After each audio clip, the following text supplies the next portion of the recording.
صل على رسوله الكريم. أما بعد، قال النبي صلى الله عليه وسلم: الدين كله أدب، أو كما قال رسول الله صلی اللہ علیہ وسلم. ہماری درسگاہ میں جو استاد ہوتے ہیں حقیقت میں ایک قوم کی بنیاد ہوتی ہے. سامعین، نئے تقریر کا عنوان ہے استاد کا ادب. معاشرے میں استاد کا بہت بڑا کردار ہے، لیکن افسوس، سد افسوس، آج کل لوگ استاد کی اہمیت اور فضیلت نہیں جانتے. ہاں، مدرسے میں استاد کا خیال رکھا جاتا ہے، لیکن اسکول کالج وغیرہ میں استاد کا خیال نہیں رکھا جاتا.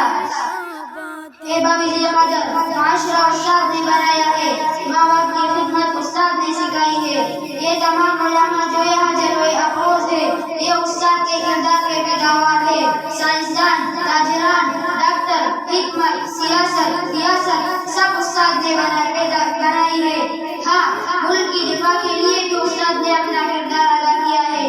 لیکن پھر بھی مجھے افسوس ہو رہا ہے کہ آج کل لوگ یہ کہتے ہیں کہ ملا کی دوڑ مسجد تک. ہاں، مسجد تک ضرور ہے، لیکن استاد نہ ہوتا تو بہن نہیں ہوتی، ماں کی عزت نہ ہوتی.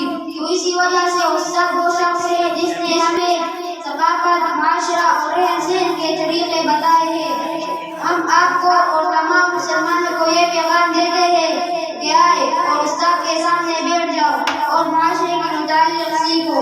نبی کریم سے دعا ہے کہ میرا استاد اور اس کے استاد کا استاد اور تمام علماء کرام کو لمبی عمر اور دین میں ترقی نصیب فرمائے. آمین آمین.